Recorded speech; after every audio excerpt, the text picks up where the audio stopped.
মানুষ যদি জানতো আজান দেওয়ার কি ফজিলত, তাহলে আপনারা এই এলাকাবাসী লটারি করে আপনার নামটা আনার চেষ্টা করতেন যে হুজুর লটারি দেন প্রয়োজনে, তাও আমার নামও যেন অন্তত আসে, আমি যেন আজান দিতে পারি। কারণ ফজিলত জানলে কেউ আরেকজনকে চান্স দিবে না, বাধ্য হয়ে মানুষ লটারি করত কে কার আগে আজান দিবে। দলিল সহিহ বুখারী 652 নম্বর হাদিস।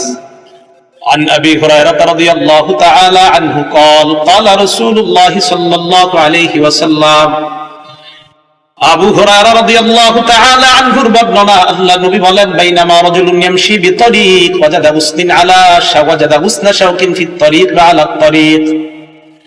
নবীজি বলেন, এক ব্যক্তি রাস্তা দিয়ে হাঁটতেছে, হাঁটতে হাঁটতে হঠাৎ একটা কাঁটাযুক্ত ডাল পেয়ে যায়। কাঁটাযুক্ত ডাল পাওয়ার পর ফাখরাহু, এই মনে করে কাঁটাযুক্ত ডালটা রাস্তা থেকে সরায় দেয়। কোন মুসলমান এই ডালের মধ্যে পড়ে আঘাত পেতে পারে, কোন মানুষ কষ্ট পেতে পারে।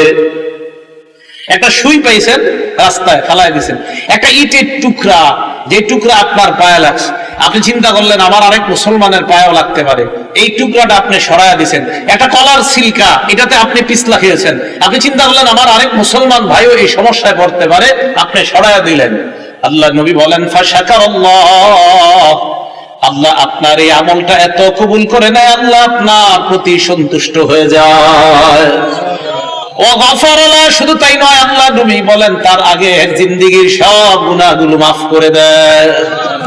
সুম্মা ক্বালা আশ-শুহাদাউ খামসা, এরপর আল্লাহ নবী এই হাদিসের মধ্যে বলেন 5 শ্রেণীর শহীদের আলোচনা করলেন। 1 নাম্বার আল মাতউনু শহীদ, মহামারীতে কোন ব্যক্তি যদি মারা যায়, প্লেগ রোগে যদি মারা যায়, ওই ব্যক্তি শহীদ হয়ে যায়। 2 নাম্বার আল মাকতুন শহীদ, পেটের রোগে যদি কেউ মারা যায়, কলেরা ডায়রিয়া হয়ে মারা গেলে ওই ব্যক্তি শহীদ। হ্যাঁ, কলেরা ডায়রিয়া, এই ব্যক্তি শহীদ 2 নাম্বার। 3 নাম্বার আল গরীক শহীদ, কোন ব্যক্তি যদি পানিতে ডুবে মারা যায়, ওই ব্যক্তি শহীদ হয়ে যায়। 4 নাম্বার সাহিবুল হাদাবি শহীদ, কোন ব্যক্তি গাছের নিচে দাঁড়ায় আছে, ডাব পরে তাল পরে মারা যায়, ছাদের নিচে দাঁড়ায় আছে, ছাদ পরে মারা যায়। কার নিচে আপনি দাঁড়িয়ে আছেন, হঠাৎ ছাদের থেকে একটা ইট আপনার মাথায়, ফুলের টপ পরে আপনার মাথায় পড়ে আপনি মারা গেলেন, আল্লাহ নবী বলেন শাহাদাতের মর্যাদা পেয়ে গেলাম।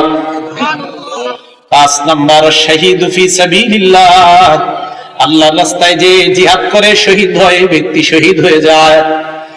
হাদিসের শেষে আল্লাহ নবী বলেন, দুনিয়ার মানুষ তোমরা জানো, লাউ ইয়ালামুন নাস মা ফিন নিদাই ওয়াস সাফিল আউয়াল, মানুষ যদি জানতো প্রথম কাতারে নামাজ পড়ার কি উপকারিতা, আর আজান দেওয়ার মধ্যে নামাজ আর আজান দেওয়ার মধ্যে কি উপকার, মানুষ যদি জানতো প্রথম কাতারে নামাজের কি ফায়দা, আজানের কি ফায়দা, সুম্মা লাম ইয়াজিদু ইল্লা আইয়াস্তাহিমু আলাইহি লাস্তাহামু আলাইহি, মানুষ যদি প্রথম কাতারের ফজিলত জানতো, লটারি করে হলেও মানুষ যুদ্ধ করে হলেও প্রথম কাতারে নামাজ পড়ার চেষ্টা করত।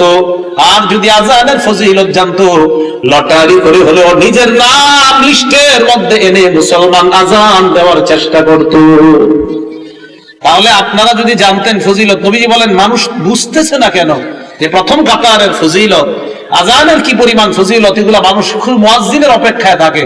আমাদের সকলকে আল্লাহ সহি শুদ্ধভাবে আজান শিখে এই আজানের আমল যেন আমরা করে আল্লাহর কাছ থেকে এই ফজিলত অর্জন করতে পারি, আল্লাহ তৌফিক দান করেন, আমিন। সবাই আজান দেওয়ার নিয়ত হয়েছে তো ইনশাআল্লাহ। 3 নাম্বার, আজান যে ব্যক্তি দেয় কিয়ামতের ময়দানে তার গলা সবচেয়ে লম্বা হবে। মানে কি জিরাফের মতো? হ্যাঁ, মন দিয়ে শুনেন। মুসলিম শরীফের 387 নাম্বার হাদিস, 387, আমাদের মাদ্রাসা সিলেবাস অনুযায়ী 387, মোট হাদিস সংখ্যা হবে 3033টা।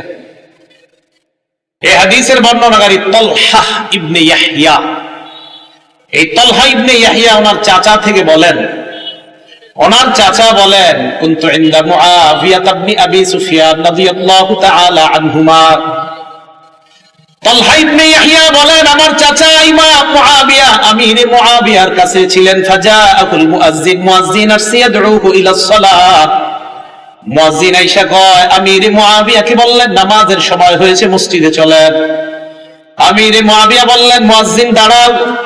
সামি'তু রাসূলুল্লাহ সাল্লাল্লাহু আলাইহি ওয়াসাল্লাম ইয়াকুল, আমি আল্লাহর নবীকে বলতে শুনেছি, আল মুআজ্জিনুনা আতওয়ালুন নাসি আ'নাকান ইয়াউমাল কিয়ামাহ, কিয়ামতের ময়দানে মুয়াজ্জিনের গলাটা কোটি কোটি মানুষের মাঝে লম্বা হয়ে যাবে। লম্বা দ্বারা কি উদ্দেশ্য মনে রাখবেন দুইটা।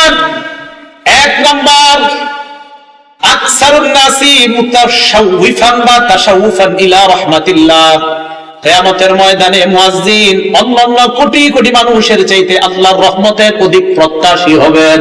এক, মুয়াজ্জিন আশায় থাকবে যে আমি মুয়াজ্জিন ছিলাম দুনিয়াতে, কিয়ামতের মাঠে আমি রহমতের বেশি প্রত্যাশী। নবী বলেন এই লম্বা গলা দ্বারা এটা উদ্দেশ্য। দুই নাম্বারটা বুঝেন কি? দুই নাম্বার, এক নাম্বারটা আরেকটু বুঝেন। লিআন্নাল মুতাশাউফা ইউতিলু উনুখা ইলা মা ইয়াতাকাল্লাউ আলাই, যে ব্যক্তি আকাঙ্ক্ষা করে কোনো জিনিসের, ওই ব্যক্তি তার আকাঙ্ক্ষিত বস্তুটার দিকে গলাটা এইভাবে বাড়ায়া তাকায়। যেই ব্যক্তি কোনো জিনিসের আকাঙ্ক্ষা করে, আগে তো রেজাল্ট বের হইতো বোর্ডে, এখন তো মোবাইলে বের হয়ে যায়। আগে যখন পরীক্ষার রেজাল্ট দিত আমরা হাসি উল্লাস করতে করতে স্কুলে যাইতাম আমাদের রেজাল্ট দেখার জন্য। তো যাওয়ার পরে মনে করেন কারো 1, 2, 3 মধ্যে আসছে যারা, ওই 3 জন কি করে আপনার সবার মাঝে এইভাবে গলাটা সামনে বাড়ায়া দিতে চায় তার রেজাল্টটা দেখার জন্য। বুঝা গেল কোন ব্যক্তি কোন জিনিসের আকাঙ্ক্ষা আর আকাঙ্ক্ষিত বস্তুটা যদি দামি হয়, বাজারে মাছ আসছে আপনার রুই মাছ ভালো ভালো, আপনারা 10-20 জন সামনে দাঁড়ায় আছেন, বড় রুই মাছটার দিকে পিছন থেকে সবাই খালি গলা এইভাবে বাড়ায় বাড়ায় দেখতে চায়। বোঝা গেল আকাঙ্ক্ষিত জিনিস, যে জিনিসটা মানুষ কামনা করে ওইটার দিকে গলাটা একটু আগে বাড়ায়। তাই আল্লাহ রাসূল বলেন কিয়ামতের ময়দানে মুয়াজ্জিনকে আল্লাহ এত রহমত দান করবেন, এত সওয়াব দিবেন যে সে তার সওয়াবের জন্য বারবার গলাটা আল্লাহর রহমতের দিকে বাড়াবে। সুবহানাল্লাহ, কি মনে থাকবে সবার? এটা হলো লম্বা গলা। দুই নাম্বার, কিয়ামতের ময়দানে মুয়াজ্জিন নেতা হবে। সুবহানাল্লাহ, কি হবে? নেতা। ওয়াল আরাবু তাসিফু, আরবরা নেতাকে তাসিফু সাদাতা বিতুলিল উনুক, আরবরা কখনো কখনো নেতাকে বলে লম্বা গলাওয়ালা। আরবরা কখনো কখনো লম্বা গলা দ্বারা নেতা উদ্দেশ্য করে থাকে। আল্লাহ রাসূল এই হাদিসের মাধ্যমে দ্বিতীয় অর্থ বুঝায়, ও মুসলমান, কিয়ামতের ময়দানে মুয়াজ্জিন তো নেতৃত্বের আসন গ্রহণ করবে। আপনারা চাই স্টলে একজন আরেকজন ইনশাআল্লাহ এই কথাটা বুঝাইতে পারবেন না? এলাকার ভাষায় বুঝাই দিবেন। আমরা গীবত শিকায়ত করব না, আমরা এইগুলো আলোচনা করব ইনশাআল্লাহ। আল্লাহ আমাদেরকে তৌফিক দান করেন। এটা গেল আপনার লম্বা গলার ব্যাখ্যা। তাহলে 3 নাম্বার, কিয়ামতের ময়দানে মুয়াজ্জিনের গলাটা হবে সবচেয়ে লম্বা। 4 নাম্বার ফজিলত, আশ-শায়তানু ইয়াফিরু মিনাল আযান, আজান দিলে শয়তান দৌড়ায় পালায়। সুবহানাল্লাহ, আজান দিলে শয়তান দৌড়ায় পালায়। এখন একটা হাদিস শোনাবো, হাদিস শোনার পরে সত্যি করে বলবেন আপনার এই অবস্থা হয় কিনা। আগে হাদিসটা শুনেন। সহিহ বুখারী হাদিস নাম্বার 608 নাম্বার হাদিস। এই হাদিসের বর্ণনাকারী আবু হুরায়রা রাদিয়াল্লাহু তাআলা আনহু, তিনি বলেন, আন আবি হুরায়রা রাদিয়াল্লাহু তাআলা আনহু قال قال رسول الله صلى الله عليه وسلم إذا نودي للصلاة أدبر الشيطان وله ضراب, আযান যখন দেওয়া হয় শয়তান পিছনের রাস্তায় হাওয়া ছাড়তে ছাড়তে পালায়। সুবহানাল্লাহ, হাত্তা লা ইয়াসমা'ু তাযীন, এমন দূরত্বে চলে যায় যে দূরে গেলে আর আযান শোনা যায় না। এই জন্য মাইকের আযানের আওয়াজ যত দূরে যাবে শয়তান এই পরিমাণ দূরে চলে যায় যেন আর আযানের আওয়াজ শোনা না যায়। এরপরে দেখেন, হাত্তা ইযা কাদান নিদা, মুয়াজ্জিন সাহেব যখন আযান শেষ করে, আকবালা, শয়তান আবার আয়েশা মসজিদের আশেপাশে ঘুরতে থাকে আর মুসল্লিদের অপেক্ষা করতে থাকে, আসো মুসল্লিরা আসো। হাত্তা ইযা সুওয়িবা বিস-সালার, পর যখন আযান ইকামত দেওয়া হয়, কি ইকামত দেওয়া হয় না, আদবারা, শয়তান আবার পালায়। হাত্তা লা ইয়াসমা তাসবিব, ইকামত যেন শোনা না যায় এই দূরত্ব পালায় যায়। হাত্তা ইযা কাদাত তাসবিবা, ইকামত শেষ হলে আবার শয়তান দৌড়ে আসার পর হাত্তা ইয়াখতুরা বাইনাল মারই ওয়া নাফসি, মানুষের মাঝে আর তার নফসের মাঝে শয়তান বৈশা ধোঁকা দেওয়ার চেষ্টা করে। আর শয়তান ওই ব্যক্তিকে বলে, উযকুর কাযা ওয়া কাযা লিমা লাম ইয়াযকুর, শয়তান মুসল্লিকে বলে ওইটা স্মরণ কর, ওইটা স্মরণ কর, যেগুলো নামাজের বাইরে মুসল্লির কোনোদিনও স্মরণ হয় না। এই হাদিসের অনুবাদ এটা। শয়তান মুসল্লিরে কয় এটা স্মরণ কর, ওইটা স্মরণ কর, লিমা লাম ইয়াযকুর, যেটা এই মুসল্লি জিন্দেগিতেও স্মরণ করে না নামাজে। যেমন আপনি নামাজে দাঁড়াইছেন, আপনার বয়স বর্তমানে 31 বছর 32 বছর, শয়তান আপনার বলবে তুই যে 7 বছর বয়সে তোকে ডেঙ্গাটা দিয়ে হাঁটছিলি মনে আসেনি, আচ্ছা কি দরকার আছে এটা এখন মনে করানো? এগুলা ফাউ জিনিস শয়তান আপনাকে মনে করাবে নামাজে। রাসূল বলেন শয়তান আপনাকে বলবে উযকুর কাযা ওয়া কাযা লিমা লাম ইয়াযকুর, তোমার এমন এমন জিনিস শয়তান মনে করাবে যেগুলো তোমার জিন্দেগিতেও মনে পড়ে না। এবার সত্যি করে বলেন তো এরকম জিনিস আসে কিনা নামাজে? নামাজে দেখবেন যত আজগুবি, আপনার নামাজে মনে হবে আমি যদি বিল ক্লিনটন হইতাম, আচ্ছা কি দরকার আছে আপনার এটা মনে হওয়ার? এইগুলা শয়তান আপনাকে নামাজে এগুলো মনে করাবে। রাসূল আকরাম সাল্লাল্লাহু আলাইহি সাল্লাম বলেন শয়তান আযান শুনলে পালায়। তাহলে বলেন তো যে জিনিসের মাধ্যমে শয়তানকে দৌড়ের উপর রাখা যায় এই আমলটার নাম কি? আযান। সবাই বলেন এই আমলের নাম কি? তো আমরাও চাই না, আমরাও ইনশাআল্লাহ একদিন আমাদের এই অস্ত্র দিয়া শয়তানকে দৌড়ের উপর রাখবো। কারা কারা চাই ইনশাআল্লাহ? তাহলে অন্তত জীবনে একদিন হলে আযান দিয়েন, যেন আপনার আযানে শয়তান দৌড়ের উপর থাকে। আল্লাহরে বলতে পারো আল্লাহ ওরে একদিন দৌড়ের উপর আমি রাখছি। এখন কথা হলো শয়তান আযান শুনলে কেন পালায়? দুই কারণ। বলেন কয় কারণ? হ্যাঁ মনে রাখবেন। এক নাম্বার, শয়তান আযান শুনলে পালায় এই কারণে পালায় হাত্তা লা ইয়াশহাদা লিল মুআজ্জিন ইয়াউমাল কিয়ামাহ, শয়তান যেন কিয়ামতের ময়দানে মুয়াজ্জিনের পক্ষে সাক্ষী না দেয়, তাই শয়তান পালায়। হাদিসে আসছে আযান যেই শুনবে সেই সাক্ষী দিবে, তো শয়তান যদি শুনে ও তো সাক্ষী দিতে হবে, তাই শয়তান পালায় যায় যেন মুয়াজ্জিনের পক্ষে আল্লাহর কাছে সাক্ষী দেওয়া না লাগে। এক নাম্বার এই কারণে পালায়। দুই নাম্বার শয়তান পালায়, ইবনে হাজার আসকালানী রাহমাতুল্লাহি আলাইহি বুখারী শরীফের ব্যাখ্যা গ্রন্থ লেখছে ফাতহুল বারী 2 নম্বর খণ্ড 87 নম্বর পৃষ্ঠায় উনি লেখেন লিআন্নাল আযানা দুআউন ইলা সালাতিল মুশতামিলা, কেননা আযান এমন এক আহ্বান যে আহ্বান মানুষকে নামাজের দিকে ডাকে। এমন নামাজ যে নামাজ মুশতামিলাতুন আলা সুজুদিল্লাযী আবাহ, যেই নামাজের মধ্যে সেজদা আছে আর ওই সেজদা শয়তান অস্বীকার করেছে আল্লাহর সামনে। আল্লাহ বলছিল উসজুদু লি আদম, শয়তান সেজদা করে নাই। আল্লাহ বলছে শয়তানকে, ইবলিসকে বলছে উসজুদু লি আদম, আদমকে সেজদা করো। ইবলিস সেজদা করে নাই। বলেন তো মুয়াজ্জিন আযান দিলে আমরা যে ইবাদত করতে যাই এটার নাম কি? নামাজ। নামাজের মধ্যে সেজদা আছে না নাই? তো যেই নামাজে সেজদা আছে এমন নামাজের আহ্বান শয়তান এই জন্য শুনতে চায় না যে তোরা এমন এক কাজ করবি একটু পরে সেজদা, যে সেজদা অস্বীকার করার কারণে আল্লাহ আমারে জান্নাত থেকে বের করছে, আমি এমন আযান শুনতে চাই না। তাই শয়তান আযান শুনলে পালায়া যায় যেন ও আপনার আর আমার বন্ধু না হয়, কারণ ও তো সেজদা অস্বীকার করে, আমরা সেজদা স্বীকার করি, ও অস্বীকার করার জন্য পালায়া যায়। এই দুই কারণে শয়তান পালায়। এক নাম্বার কিয়ামতের ময়দানে যেন সাক্ষী দেওয়া না লাগে। দুই নাম্বার নামাজের যে সেজদা, এই সেজদা তো শয়তান অস্বীকার করে আর আমরা স্বীকার করি, শয়তান পালায় এই কারণে। মুয়াজ্জিন তুমি যে নামাজের দিকে ডাকতেছো আমি তো এই নামাজ স্বীকারই করি না, তাই আমি শুনতেও চাই না, তাই শয়তান পালায়। মনে থাকবে শয়তান কেন পালায়? আল্লাহ আমাদেরকে মনে রাখার তৌফিক দান করে। 5 নাম্বারটা মন দিয়ে শুনেন।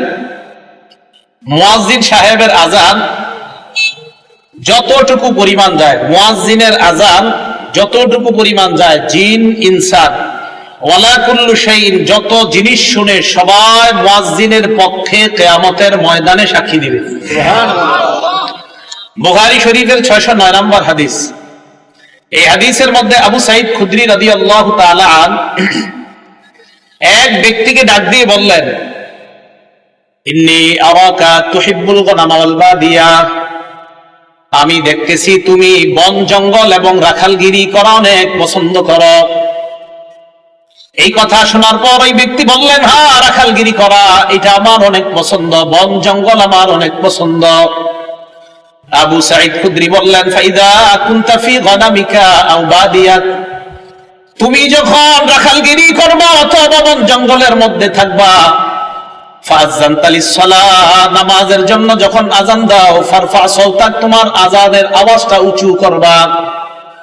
ওই ব্যক্তি বলেন আযানের আওয়াজ উঁচু করব কেন? আবু সাঈদ খুদরি বলেন ফাইন্নাহু লা ইয়াসমাউ মাদা সাওতিল মুআজ্জিনি জিন্নুন ওয়ালা ইনসুন ওয়ালা শাইউন ইল্লা শাহিদা লাহু ইয়াউমাল কিয়ামাহ, কেননা মুয়াজ্জিনের আযানের আওয়াজ জিন ইনসান এবং যারাই শুনতে পায় কিয়ামতের ময়দানে আল্লাহর কাছে মুয়াজ্জিনের পক্ষে সাক্ষী হয়ে যায়।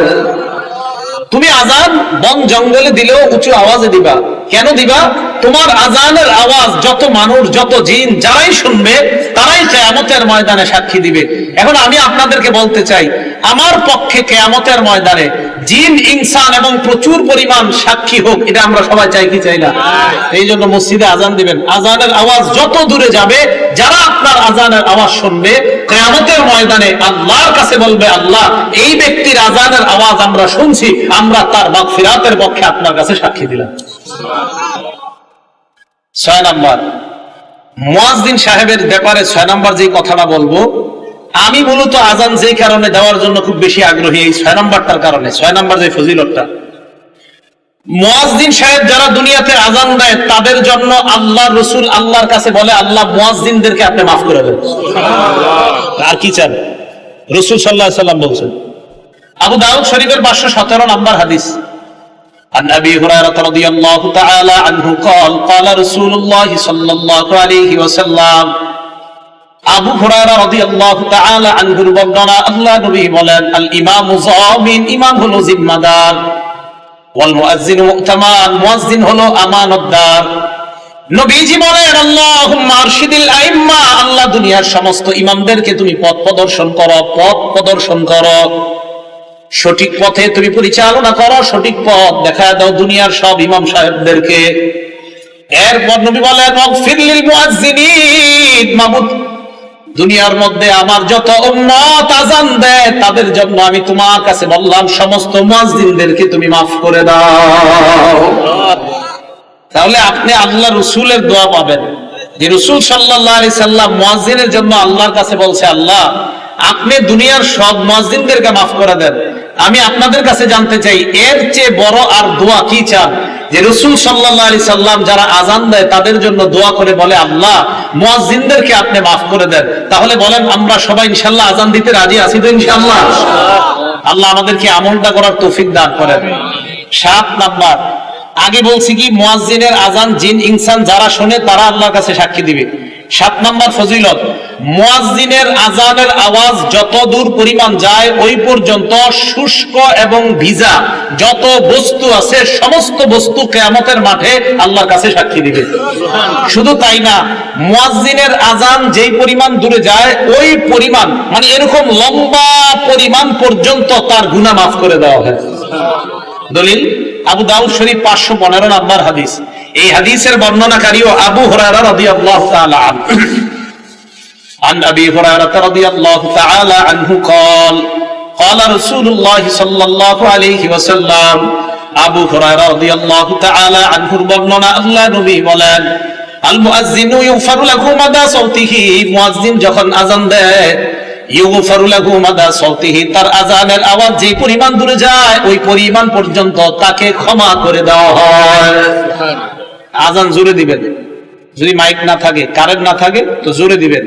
আগের দিনে মুরব্বীরা আজান দিলে 2-3 মাইল দূর থেকে শোনা যাইত। এখন আমরা খানা খাদ্যে সব ভেজাল ঢুকছে, আওয়াজও কম, আজানের তো আওয়াজও হয় না। আর দালান কোঠায় এত বাড়ছে যে আজানের আওয়াজ এখন দূরেও যায় না। রাসূল সাল্লাল্লাহু আলাইহি সাল্লাম বলেন, মুয়াজ্জিনের আজানের আওয়াজ যে পরিমাণ দূরে যায় ওই পরিমাণ দূরত্ব পরিমাণ আল্লাহ তার জিন্দেগীর গুনাহ মাফ করে দেয়। এবার কি বলে দেখেন, ওয়া ইয়াশহাদু লাহু কুল্লু রাতবিন ওয়া ইয়াবিস, যত শুষ্ক, ভিজা, তাজা এবং শুষ্ক যত বস্তু আছে সমস্ত বস্তু কিয়ামতের ময়দানে মুয়াজ্জিনের পক্ষে আল্লাহর কাছে সাক্ষী দিবে। তাহলে আমরা আযান দিব ইনশাআল্লাহ।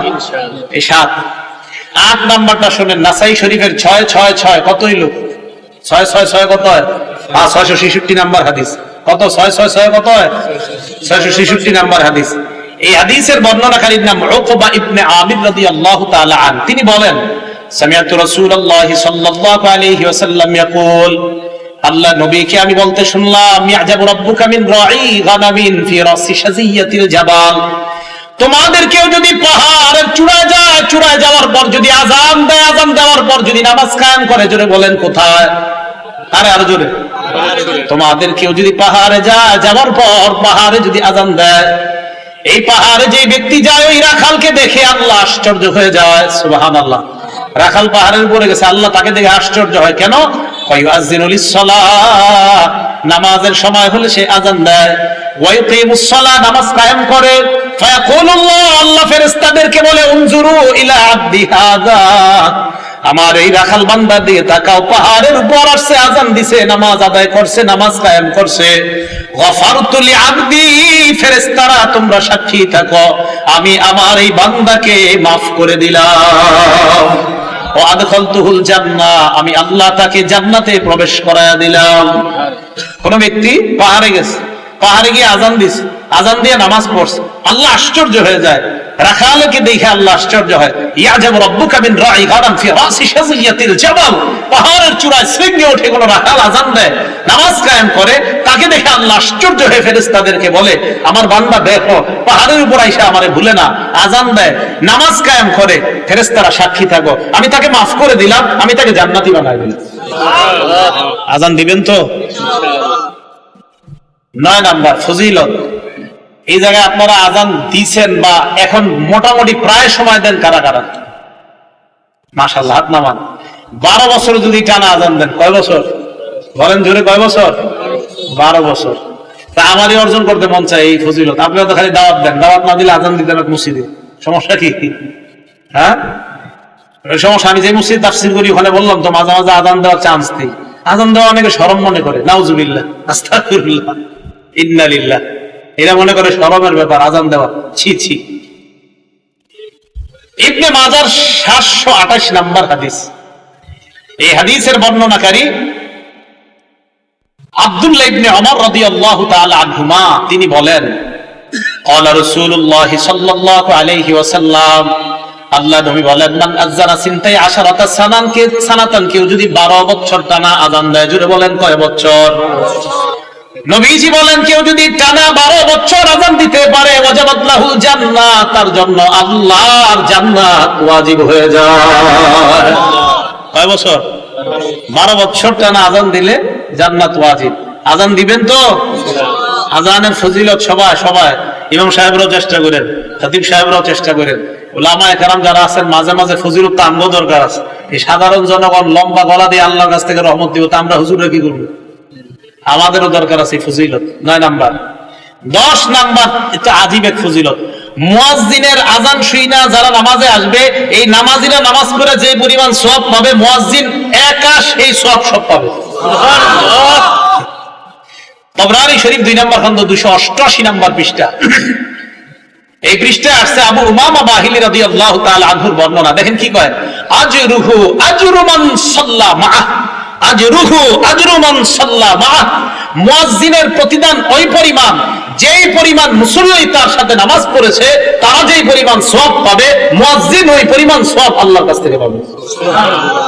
তাহলে আযান আর দিন না, নাকি দিবেন? ইনশাআল্লাহ আযান সবাই দেওয়ার চেষ্টা করবেন, সহি শুদ্ধভাবে আলেমদের কাছ থেকে শিখবেন, শিখার পর আযান দেওয়ার চেষ্টা করবেন। আল্লাহ আযানের এই ফজিলতগুলা, ফাজাইলগুলা আমাদের সকলকে অর্জন করার তৌফিক দান করেন। তাহলে আযান দেওয়ার চেষ্টা আমরা ইনশাআল্লাহ করব। চান্স দিব তো ইনশাআল্লাহ? আসলে সত্যি করে মন থেকে বলেন তো, কাদের কাদের এখন মনে হইতেছে না ইনশাআল্লাহ এই ফজিলতটা আমরা অর্জন করা দরকার? সত্যি সত্যি দরকার তো? এই আমলটা কইরেন। আসসালাহ হাইয়া আলাল ফালাহ, আসো কল্যাণের দিকে, আসো নামাজের দিকে, এর চেয়ে আর উত্তম কথা আর কি হতে পারে? 4 নাম্বার আলোচনা, মানে আলোচনা 4 নাম্বার শিরোনাম। এ তো 3 নাম্বার গেল ফজিলত, 4 নাম্বার শিরোনাম। আযান দিলে জবাব দিবেন কিভাবে? সহিহ বুখারী হাদিস নাম্বার 611 নাম্বার হাদিস।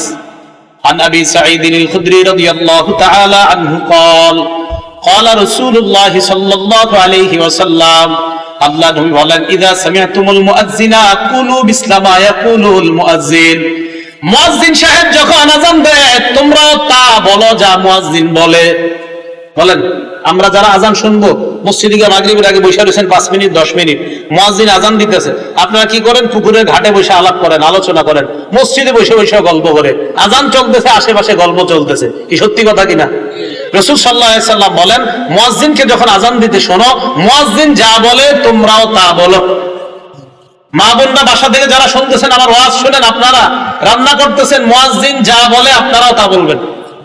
এটা গেল বুখারী শরীফের বর্ণনা, এটা সংক্ষেপে হাদিসটা। এবার বিস্তারিত উদাহরণ নাম্বার 2, এটা গেল 1 নম্বর উদাহরণ। 2 নম্বর উদাহরণ মুসলিম শরীফের 385 নম্বর হাদিস। এই হাদিসের মধ্যে বিস্তারিত আসছে। عن عمر بن الخطاب رضي الله تعالى عنه قال, ওমর ইবনুল খাত্তাব রাদিয়াল্লাহু তাআলা আনহুর বর্ণনা, মুয়াজ্জিন সাহেব যখন আযান দেয় তোমরাও তা বলবা যা মুয়াজ্জিন বলে। মুয়াজ্জিন যখন বলে আল্লাহু আকবার বলেন তাকুলু আল্লাহু আকবার। মুয়াজ্জিন আল্লাহু আকবার বললে আমরা কি বলবো?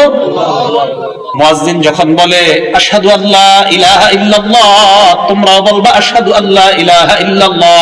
এই হাদিসের শেষে একটা সুন্দর কথা আছে, দেখি কারা কারা কালকে থেকে আযান শুনে জবাব দেয়। মুয়াজ্জিন যখন বলবে আশহাদু আন্না মুহাম্মাদুর রাসূলুল্লাহ তোমরাও বলবা আশহাদু আন্না মুহাম্মাদুর রাসূলুল্লাহ। তবে মুয়াজ্জিন যখন বলে হাইয়া আলাস সালাহ ক্বালা আহাদুকুম লা হাওলা ওয়ালা কুওয়াতা ইল্লা বিল্লাহ বলেন হাইয়া আলাস সালাহ বললে কি বলবো? মুয়াজ্জিন যখন বলবে হাইয়া আলাল ফালাহ তোমরা বলবা লা হাওলা ওয়ালা কুওয়াতা ইল্লা বিল্লাহ। এখন দেখেন মুয়াজ্জিন বলবে আল্লাহু আকবার আমরা যারা শুনবো কি বলবো বলেন? এবার মুয়াজ্জিন বলবে লা ইলাহা ইল্লাল্লাহ আমরা কি বলবো? বলছেন তো আসলে রাসূল সাল্লাল্লাহু আলাইহি সাল্লাম বলেন মিন কলবিহি, কেউ যদি মুয়াজ্জিনের এই আযানের জবাবগুলা দিল থেকে দেয় আর শেষে দিল থেকে এরকম বলে, মুয়াজ্জিনও বলছে লা ইলাহা ইল্লাল্লাহ তোমরা দিল থেকে বললা লা ইলাহা ইল্লাল্লাহ। মুয়াজ্জিন যখন বলে তুমিও বললা, মুয়াজ্জিন যখন বলে তুমিও বললা, শেষে যদি দিল থেকে তুমি বলো মুয়াজ্জিনের ওই বাক্যগুলা, আল্লাহ নবী বলেন আগের সব গুনাহ মাফ, আল্লাহ জান্নাতের মেহমান। তো জবাব দিবেন তো? হ্যাঁ জবাব দিবেন। জবাব দিলেও লাভ আছে, তাহলে জবাব মা বোনরাও দিবেন, রান্না করার সময় জবাব দিবেন, ঝাড়ু দেওয়ার সময় আজানের জবাব দিবেন, সন্তান দুধ পান করছে আজানের জবাব দিবেন, আপনি কোনো কাজে আছেন কাপড় ধুচ্ছেন জোহরের নামাজের আজান হয়ে যাচ্ছে আজানের জবাব দিবেন। ভাই কথাগুলো মনে থাকবে তো আমাদের ইনশাআল্লাহ? তাহলে আজানের জবাব দেওয়া এগুলো 4 নাম্বার কথা। 5 নাম্বার আজানের জবাব দিলাম, আজান শেষ হওয়ার পর আমরা কি বলবো? আজান যখন শেষ হবে তখন আমাদের কাজ, মুসলিম শরীফের 384 নাম্বার হাদিস قال رسول الله صلى الله عليه وسلم إذا سمعتم المؤذن قولوا مثل ما يقول المؤذن ثم صلوا علي। মুয়াজ্জিনের আযানের জবাবগুলো দেওয়ার পর যখন লা ইলাহা ইল্লাল্লাহ বলবা, বলার পর সুম্মা সাল্লু আলাইয়া আমার উপর দুরূদ পড়বা। বলেন আযান শেষ হওয়ার পর প্রথম কাজ কি করা? সবাই বলেন কি করা? কোন দুরূদ পড়বেন? বলেন আমার সাথে আল্লাহুম্মা সাল্লি আলা মুহাম্মাদ ওয়া আলা আলি মুহাম্মাদ কামা সাল্লাইতা আলা ইব্রাহিমা ওয়া আলা আলি ইব্রাহিম। পারেন না সবাই? এই দুরূদটা পড়বেন তো ইনশাআল্লাহ? এই দুরূদটা পড়বেন তো ইনশাআল্লাহ? সেই বুখারীর বর্ণনা, সাহাবারা রাসূল সাল্লাল্লাহু আলাইহি সাল্লামকে বললেন ইয়া রাসূলুল্লাহ আপনাকে সালাম দেওয়ার নিয়ম জানি, আপনার উপরে দুরূদ পড়ব কিভাবে আমাদেরকে একটু শিখিয়ে দেন। রাসূল বললেন কুল্লু আল্লাহুম্মা সাল্লি আলা মুহাম্মাদ। ও সাহাবারা তোমরা এই দুরূদটা পড়ো যে দুরূদটা আমরা নামাজে পড়ি। যদি এত বড়টা পড়ার সময় না থাকে আপনার, শুধু এতটুকু বললে হবে আল্লাহুম্মা সাল্লি আলা সাইয়্যিদিনা ওয়া মাওলানা মুহাম্মাদ। এতটুকু বলার পর আযানের দোয়াটা পড়বেন, যে কোনো একটা দুরূদ পড়বেন, পড়ার পর কি করবেন? আযানের দোয়াটা পড়বেন। বাকি আমি আযানের জবাব দেই এই দুরূদটা পড়া, যে দুরূদটা সহিহ বুখারীতে পাওয়া গেছে। আযান মানে আমরা নামাজে যে দুরূদটা পড়ি, তাহলে এই দুরূদ পড়া প্রথম কাজ। মা বোনরাও মনে রাখবেন আযানের জবাব দিলেন, জবাব দেওয়ার পর প্রথম কাজ দুরূদ শরীফ পড়া। দুরূদ শরীফ পড়ার পর এরপর রাসূল বলেন দোয়াটা পড়বা সুম্মা সালুলি আল্লাহ আল ওয়াসিলা। দোয়ার মধ্যে আমার জন্য তোমরা ওসিলা তালাশ করবা। বলেন কি তালাশ করবা? আল্লাহ ওসিলা। ফা ইন্নাহা মানজিলাত। দোয়ার মধ্যে যে ওসিলা তোমরা বলো, এই ওসিলাটা মানজিলাতুন ফিল জান্নাহ, এই ওসিলাটা হলো জান্নাতের একটা জায়গার নাম। সুবহানাল্লাহ। ওসিলা জান্নাতের একটা জায়গার নাম, একটা মঞ্জিলের নাম। বলেন ওসিলা কিসের নাম? সবাই বলেন তো জান্নাতে একটা মঞ্জিলের নাম কি?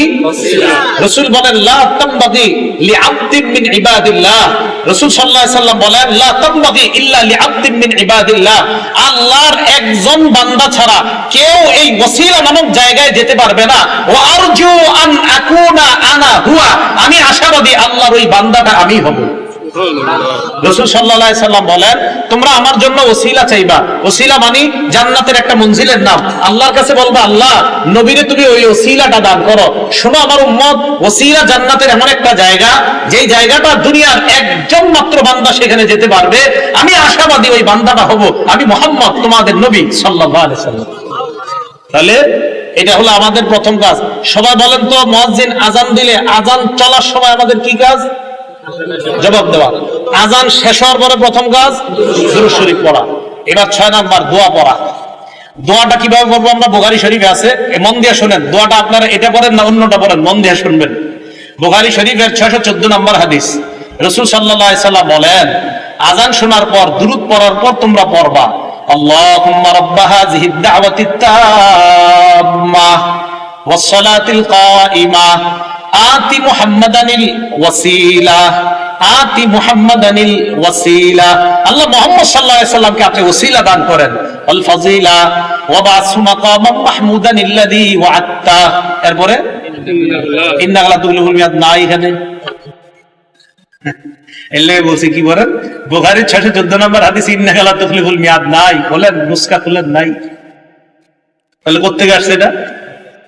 ইন্নাকা লা তুখলিফুল মিয়াদটা কোথা থেকে আসছে? হ্যাঁ আছে বাইহাকী শরীফের 296 নম্বর হাদিস থেকে আইনা এখানে এটা লাগানো হয়েছে। সুবহানাল্লাহ। তাহলে ইন্নাকা লা তুখলিফুল মিয়াদ এটা বুখারীর 614 নম্বর হাদিসে নাই। এই ইন্নাকা লা তুখলিফুল মিয়াদটা লাগানো হয়েছে বাইহাকী শরীফের 296 নম্বর হাদিস থেকে এনে। তাহলে পুরো দোয়াটা কমপ্লিট। বুখারীর দোয়া শুধু এতটুকু, ওয়াবা'সু মাকামান মাহমুদানিল্লাযী ওয়া'আদতা, বাস এতটুকু। ইন্নাকা লা তুখলিফুল মিয়াদ বাড়তি অংশটা আছে বাইহাকী শরীফের 296 নম্বর হাদিস। তাহলে টোটালটা পাইলাম আমরা। আরেকটা অনেকে বলে দেশ গ্রামের মানুষ, অনেকে আপনারা ওয়ারজুকনা শাফাআতাহু ইয়াউমাল, এটা আবার কই বললেন? হ্যাঁ এইটা বানান, বলেন এটা কি? রাসূলের সুপারিশ তো অবশ্যই আল্লাহর কাছে চাইতে হবে। রাসূলের সুপারিশ তো আমরা চাই না আল্লাহর কাছে? অবশ্যই চাই। আপনারা কি চান না? রাসূল সাল্লাল্লাহু আলাইহি ওয়াসাল্লামের সুপারিশ আমাদের সকলের দরকার আছে না? অবশ্যই দরকার আছে। রাসূলের সুপারিশ করার জন্যই তো আল্লাহ রাসূল সাল্লাল্লাহু আলাইহি ওয়াসাল্লাম আল্লাহর কাছে দোয়া করছে, লিকুল্লি নাবিয়্যিন দাওয়াতুন মুস্তাজাবা। প্রত্যেক নবীর স্পেশাল একটা দোয়া আছে, ইয়াদউ বিহা ফায়ুস্তাজাবু লাহ। সহিহ মুসলিম, সহিহ ইবনে হিব্বান উভয় কিতাবে আসছে। প্রত্যেক নবী ওই দোয়াটা করবে, ফায়ুতা বিহা, ওই দোয়া দুনিয়াতে দিয়ে দেওয়া হয়েছে। ওয়া ইন্নী ইখতাবাতু দাওয়াতি শাফাআতান লিউম্মতি ইয়াউমাল কিয়ামা। আমি আমার দোয়াটা করি নাই, আমার দোয়াটা আমার উম্মতে কিয়ামতের মাঠে সুপারিশ করার জন্য রাইখা দিয়েছি। সুবহানাল্লাহ। সুপারিশ সবার দরকার আছে না? আছে কোন জায়গায়? যে জায়গায় নবী শিখাইছে ওই জায়গায়। কিন্তু এই আজানের এই দোয়া তো অর্জুকনা শাফাআতে নবীজি আমাদেরকে শিখায় নাই, তাই আমরা বলবো না, আলাদা দোয়া করবো আমরা। ভাই মনে থাকবে তো? তাআলা আল্লাহুম্মা রাব্বা হাযিহিদ দাওয়াতিত তাম্মাহ ওয়াস সালাতিল কাইমাহ আতি মুহাম্মাদানিল ওয়াসিলাতা ওয়াল ফাজিলা ওয়া বা'আথহু মাকামান মাহমুদানিল্লাযী ওয়া'আদতা। বাইহাকী 296 নম্বর হাদিস, ইন্নাকা লা তুখলিফুল মিয়াদ। এই হলো আপনার আজানের দোয়া। রাসূল বলেন এই দোয়াটা যারা পড়বে, বলেন এই দোয়াটা সবাই বলেন তো, যারা করবে, হাল্লাত লাহু শাফাআতি ইয়াউমাল কিয়ামা, তাদের জন্য সুপারিশ করা কিয়ামতের ময়দানে আমার জন্য ওয়াজিব হয়ে যাবে। সুবহানাল্লাহ। মা বোনরা সহ সবাই আজানের এই পরে দোয়াটা পড়বেন। রাসূল সাল্লাল্লাহু আলাইহি সাল্লাম বলেন আজানের পরের এই দোয়া পড়লে আমার সুপারিশ করা ওই উম্মতের জন্য ওয়াজিব হয়ে যাবে। তাহলে সবাই পড়বো তো ইনশাআল্লাহ? তাহলে আজানের বাক্য শ্রেষ্ঠ বাক্য, আজানের কথাগুলা শ্রেষ্ঠ কথা। আজান যে ব্যক্তি দেয় গলা লম্বা হবে, আজান যে ব্যক্তি দেয় তার সব গুনাহ মাফ হবে, আজান যে ব্যক্তি দেয় তার সাথে আমরা ওইগুলা বলবো। আজান শেষ হলে আমরা প্রথম কাজ, আলেমরা ছাড়া অন্যরা বলেন, আলেমরা ছাড়া অন্যরা বলেন, প্রথম কাজ আজান দেওয়ার পর প্রথম কাজ দুরূদ পড়া, এরপরে কি পড়া? দোয়া পড়া। তাহলে পড়বো তো ইনশাআল্লাহ? এইগুলো আমাদের 6 নম্বর আলোচনা। 7 নম্বর আলোচনা, আজানের পর এই তো নামাজের জন্য আমরা মসজিদে যাব, ইকামত। ইকামত দেওয়ার ক্ষেত্রে আমরা ওই ইকামতের যে বাক্যগুলো মুয়াজ্জিন সাহেব বলবে আমরা ওইগুলা বলবো। আজানের এই ইকামতের জবাবের এই বাক্যগুলা আমরা বলবো, মুয়াজ্জিন যা বলে আমরাও বলবো। এখন কথা হলো এই বাক্যগুলা আমরা বলবো, এটা বলা কি? এটা বলা মুস্তাহাব। আরব বিশ্বের উলামায়ে কেরাম সহ আল লাজনাতুদ দাইমাহ লিল ইফতা, সৌদি আরবের ফিকহি বোর্ড সহ সমসাময়িক উলামায়ে কেরাম যারা আছে সবাই এই ব্যাপারে একমত। আজানের মতো ইকামতের যে জবাব, এই জবাবগুলোও মুসল্লিরা দিবে, তবে ইকামতের জবাবগুলো মুসল্লিদের জন্য দেওয়া এটা মুস্তাহাব বলছে তারা। কি বলছে বলেন তো? মুস্তাহাব। কেউ কেউ যদিও ওয়াজিব বলছে। হানাফি মাযহাবের ফিকহের কিতাব দুরুল মুখতারের মধ্যে আছে যে ইকামত দিবে মুয়াজ্জিন সাহেব, আর মুসল্লি যারা আছে তারাও মুয়াজ্জিন সাহেবের সাথে এই ইকামতের জবাবগুলো দিবে। কদ কামাতিস সালাহ, কদ কামাতিস সালাহ যখন বলবে তখন আমরা যারা আমরা কি বলবো? এই ব্যাপারে একদল আলেম বলে তোমরাও কদ কামাতিস সালাহ কদ কামাতিস সালাহ বলবা। বাকি আরেক দল বলে তখন বলা আকামাহাল্লাহু ওয়া আদামাহা। কি বলা? আকামাহা আল্লাহু ওয়া আদামাহা, এটা বলা মুস্তাহাব। আবার একদল বলে না, শুধু কদ কামাতিস সালাহ বলা। আর আমি আপনাদেরকে বলি, আপনারা দুইটাই করেন। মুয়াজ্জিন যখন বলে কদ কামাতিস সালাহ, আপনি বলবেন কদ কামাতিস সালাহ আকামাহা আল্লাহু আদামাহা। আবার মুয়াজ্জিন বলবে কদ কামাতিস সালাহ, আপনি বলবেন কদ কামাতিস সালাহ আকামাহা আল্লাহু আদামাহা। তাহলে দুই দল একটা আমল হয়ে যেতেছে, দুই দল একটা আমল হয়ে যাইতেছে। এই হলো আজানের ইকামতের জবাব। তো ইকামতের জবাবটা আমরা এইভাবে দিব। আল্লাহ পাক রব্বুল আলামিন আমাদের সকলকে অন্তত আজানের যে ফাজাইল গুলা, এই ফাজাইল গুলা জেনে আমরা সবাই যেন জিন্দিগিতে অন্তত একবার হলেও মরণের আগে আমরা দিল থেকে আল্লাহকে খুশি করার জন্য এবং মুয়াজ্জিনের ফজিলত অর্জন করার জন্য অন্তত একবারও যেন মসজিদে আজান দেওয়ার চান্স নিতে পারি। আল্লাহ তৌফিক দান করেন, আমিন। কথাটা মনে থাকবে তো সবার। আর আসসালাতু খায়রুম মিনান নাওম বললে সাদাকতা ওয়া বারারতা, সাদাকতা ওয়া বারারতা, সাদাকতা সত্য বলেছেন, ওয়া বারারতা পূর্ণ করেছেন। তাহলে এটা হলো আসসালাতু খায়রুম মিনান নাওম, এটা বললে এই জবাবটা দেওয়া। আল্লাহ পাক রব্বুল আলামিন আমাদের সকলকে যেন আজানের উপর আমল করতে পারে আল্লাহ তৌফিক দান করেন। আর মা বোন যারা, তারা এই আজানের ফজিলত অর্জন করবে কিভাবে? তারা মুয়াজ্জিন সাহেবের সাথে সাথে আজানের এই বাক্যগুলা বলবে। ইনশাআল্লাহ মুয়াজ্জিনদের যে ফজিলত গুলা মা বোনরা ঘরে থেকে ওই জবাবগুলা দিলে ওই ফজিলতের সওয়াব আর ওই ফজিলত আল্লাহ তাদেরকে দান করবেন। আল্লাহ আমাদের সকলকে আমল করার তৌফিক দান করেন, আমিন। ওয়া আখিরু দাওয়ানা আনিল হামদুলিল্লাহি রাব্বিল আলামিন।